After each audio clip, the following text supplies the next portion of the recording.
Dwi'n ddiach o lan ha. Bob siop a newyddion gwych di dod yn ffynio'n fynd yn sy'n.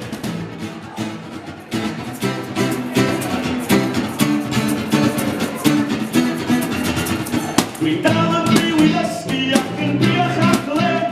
Mae lot gweddi na goffi, di cath o'n golwg yma te. A rwan mod i lot yn hyn yn nesaf mwy na hanner di.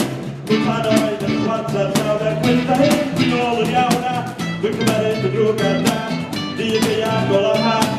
Bob siop a newyddion gwych di dod yn ffynio'n fynd yn sy'n. Dwi'n cymeryd y drwg ar da. Dwi'n ddiach o lan ha. Bob siop a newyddion gwych